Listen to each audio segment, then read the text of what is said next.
Hooping is one of the most important parts of the embroidery process. In fact, I think it might be the most important part. And the hoop is part of the stabilizing process, along with primarily the backing, any topping you use. And there are other things that can contribute, like adhesives and tensions on your machine. If they're too tight, they'll cause puckering.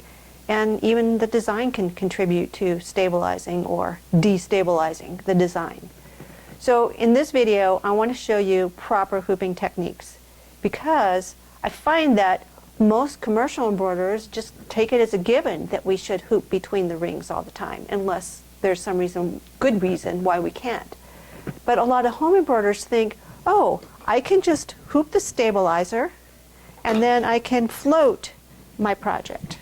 And floating just means that the stabilizer is hooped and whatever it is that you're going to embroider is laid on top and somehow otherwise secured to the stabilizer. And I'm not sure that it's all that secured. So let's talk about hooping. This is a properly hooped item. We're going to start with the proper hooping, because then I'm going to show you the way I was taught to hoop, and it's really wrong, and unfortunately it's still often told today. So this is just a piece of broadcloth, and I've hooped it on a round hoop, but what I want you to notice is on the back, my stabilizer is hooped all the way around, and it's extending out a little bit all the way around. My fabric is smooth, there's no wrinkles in there, it's not stretched in any way, so it's neutral. My stabilizer is taut, my fabric is neutral.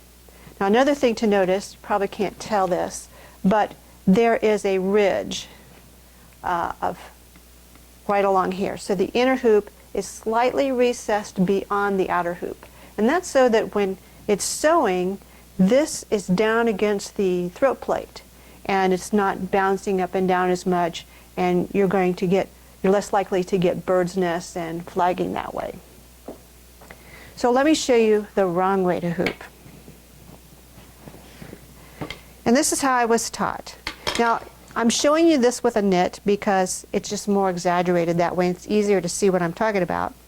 But they said, lay your fabric over the hoop, put the inner hoop in, and then pull on your fabric, because the fabric should be drum tight. And then tighten the screw. In fact, they said use a screwdriver or use this little tool that came. So can you see what happened to the stripes? They aren't straight anymore. And this is what happens with a woven. We just can't see it as well with a woven because it's so tiny. But you're going to get this warpy thing going on. And if you run your fingers over this, you'll find some areas where it's really tight and some where it's really soft. In fact, it's really soft right up here by the screw, because when I tighten the screw, it's pulling the hoop together here, but it's also pulling the fabric together there. It is not redistributing the tension all the way around the hoop. It's only tightening it here. So that really does no good.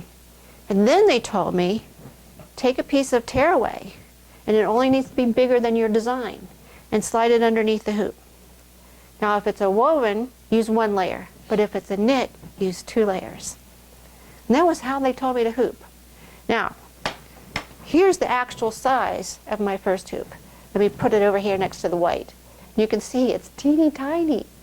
When you have a hoop this size, it's kind of hard to screw it up. So it's pretty okay usually. So now let's see how to hoop correctly. So I'm going to use a hooping station, and I always hoop standing up. So we'll give the cameraman a moment to adjust. So I'm using the smaller Echidna hooping station, and I really like to use a hooping station because it helps hold the hoop and the stabilizer and all that stuff, and just is less for me to manage with my hands because I only have 2 hands. So I just use a couple of magnets to hold the hoop in place. I'm going to put my stabilizer on. This is a cutaway because I'm hooping that same knit. You can see that it's really stretchy. And these stripes go horizontally, so I'm going to make sure that I hoop it in that direction. And I'm just going to lay it over the hoop so that it's nice and neutral and smooth. Now I've also loosened up my screw because before I had it really tight, And now I'm going to have a cutaway and my knit in there. And this first hooping is just to check the tension. So what I want to do is make sure that the tension is proper on my hoop. This is called pre-tensioning. So I'm just going to set my hoop in there, and I'm not worried too much about anything else. And actually, that was pretty good on the first try. But you can see I have this bunchy stuff here. So now I'm going to hoop it properly, which will be interesting, hooping from this kind of weird angle here. So once again, I'm going to smooth my fabric out. And if you were doing this for real, you would take time to make sure your stripes were all straight and everything was perfect. But we're not focusing on the actual placement here. We're focusing on the hooping technique. So everything's in place. I'm going to take my hoop. This hoop has a little mark that goes to the top, and you want to make sure that you always hoop with your hoop in the proper direction, because some hoops, if you hoop it upside down, it looks symmetrical, but it may not be. So the screw is at the bottom on this hoop, and when I hoop, I like to hoop from opposite the screw towards the screw. The screw is the only place the tension can release, and actually it's not going to release any more than that, but this is just a habit I've gotten into. So I'm going to push the hoop in towards the top of the inner hoop, and then I'm going to smooth out the fabric and just kind of pull it down just a tad and just push it in. See how easy that was? And if we look at it, it's pretty straight. How about that? Now, is it perfect? Gosh, look where my points are here. They're almost dead on. I got lucky that time. Sometimes I have to hoop several times to make sure that everything's straight and where I want it, and it can take me longer to hoop than it does to do the embroidery. But if you don't take the time to do this right and you go ahead and embroider, you can't undo a bad hooping. And embroidery lasts the lifetime of the garment or the project. And if you hoop wrong, you may have just sent that lifetime down to a few minutes to unhoop and throw it in the trash can rather than, years. So let me show you a few other things.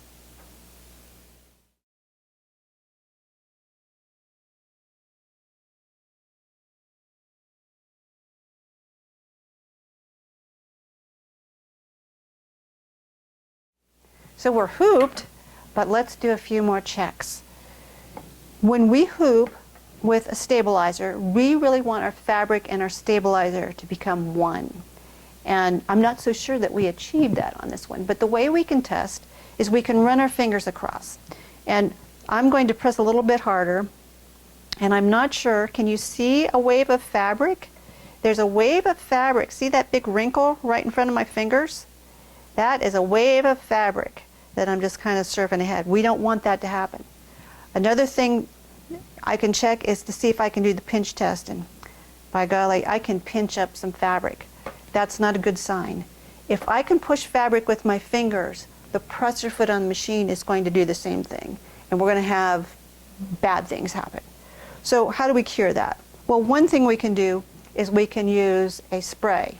So you can spray your stabilizer, and you want to just mist. You don't want to go you just want to mist across it. You want to do it in a safe, clean area.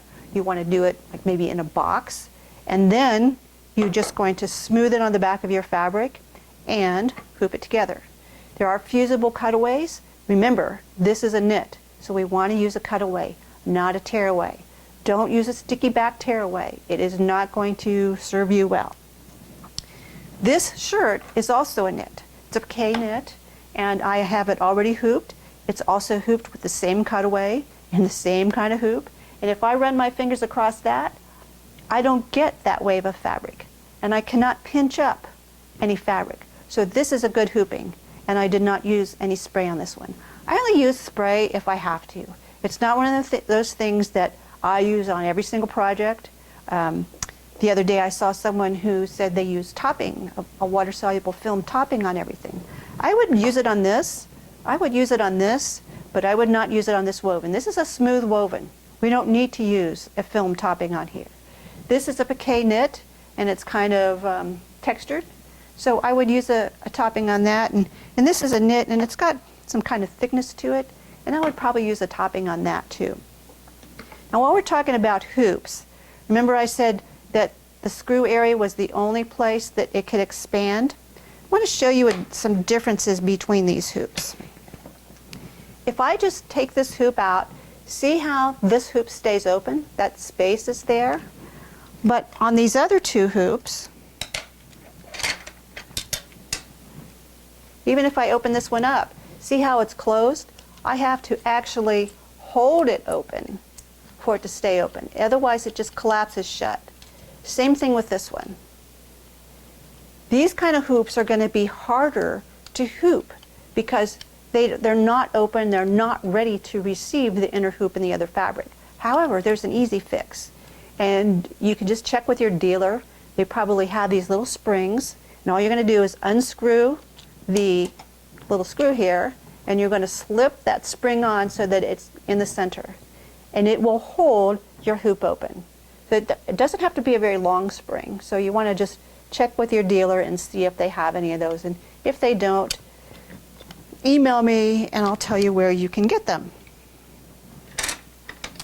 So this shirt has been hooped on the hooping station. And if we check the inside, we can see that it's all nicely, smoothly hooped. Now, here's the thing with these hoops. I cannot recess this inner hoop beyond the outer ring like I did on this one. Some hoops you can't do that with. And the reason is because this one has these little tabs here. And those little tabs will prevent you. So it's not vital that you do that. It's just a nice thing to do, and some hoops will let you do it and other ones just won't. So this is ready to hoop. Now a few more things about hooping. When you're hooping between the rings of the hoop, you should choose the smallest hoop that can accommodate your design comfortably, because that's going to give you the best tension. The more hoop area you have, the bigger your hoop, the more it can be flopping around out there in space. So you want to have the smallest hoop, and you want to hoop so that your design is in the center when at all possible. I know there are times when, I don't know, there's like a heavy seam like on a denim jacket where you might have to hoop somewhere else and then sew up in a corner. But ideally you want to sew in the middle. Some other things to know: you should hoop right before you're ready to embroider, and then unhoop. You don't want to leave your things sitting around in the hoop because it can damage the fabric. It can leave marks on there. So those are some great tips for hooping, and do take the time to learn how to hoop. Hooping well is a skill, and like any other skill, it takes practice. And hooping is not fun, I get that. That's why I have hooping stations to help me. They keep everything held and they make it easier to hoop. You're not chasing your hoop all over a table. So do take the time to learn how to hoop, because I think you'll find that you'll get much better results when you can hoop between the rings.